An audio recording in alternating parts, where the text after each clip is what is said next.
Hello everyone, welcome you all. We have discussed formal definition of deterministic finite automata. This is a definition for deterministic finite automata. Now with the help of example, you will be clear with all these terms, that is set of state, alphabet, transition, initial state and set of finite state. So here is a simple example. Okay, here in this example, you have to generate string starting with A. So this is your problem, and for this problem you have to generate a DFA. So this kind of problems may be asked. Design a DFA for a string starting with A, and the input symbols given here are A and B. Okay, so first of all you have to generate what kind of strings can be generated, so that it will be easier for you to design the machine. Here starting string should be A, that is starting strings should be start with A. So initially the strings like A, AAA or AB, ABB, so this will be the various combinations. That is initially A can be there, and after A anything is allowed of any length, that is A, AB, ABA and so on.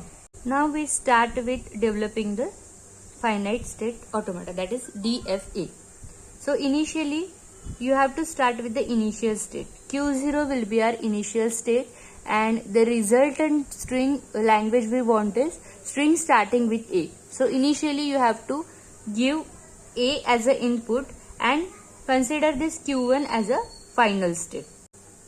Here now next is, after accepting A as input, anything will be acceptable. But if we provide B as input to initial state, it will not go to the final state. So here Q1 we have defined as a final state because it is accepting A. But if initially we provide B as input, it should not go to final state. So we have given another state Q2 here, and Q2 will be a non-final state. Initial state will be represented with this arrow, and final state will be represented with the double circle. So whichever state we have defined as a final state, it should be double circle. That is, you have to indicate it as a double circle. So this is a final state here.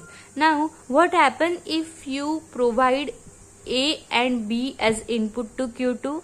So we nothing have to do with this, because this will be a non-final state. So A and B will be given as input to Q2, and it will be continued, and it will go, or it will remain in a non-final state.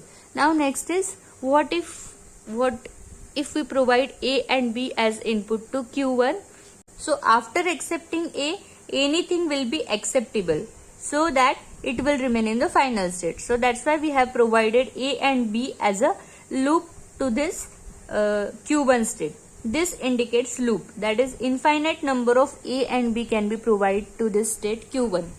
This also a loop, that is infinite number of A and B will be provided as input to Q2. Now this is a DFA design for string starting with A. Now this is a transition table. We discussed in the definition that there should be this sigma indicates a transition table. Now transition means what? Transition means how with the input, how the states are changing. Here inputs are A and B. Summation indicates the input symbol. So A and B are our input symbol, and Q indicates states, that is Q0, Q1 and Q2 are our states. Now with if to state Q0, if we provide A as input, what we are getting? We are getting, if we provide A to Q0, we are getting state Q1. That's why I have written here Q1.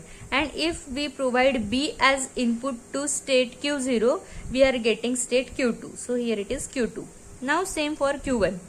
If we provide input A to Q1, it will go to remain in state Q1.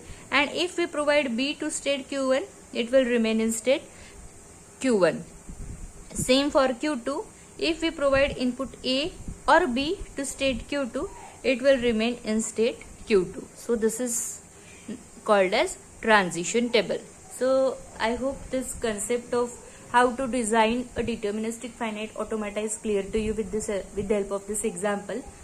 Thank you for watching. Don't forget to like, share and subscribe this channel if you are new here.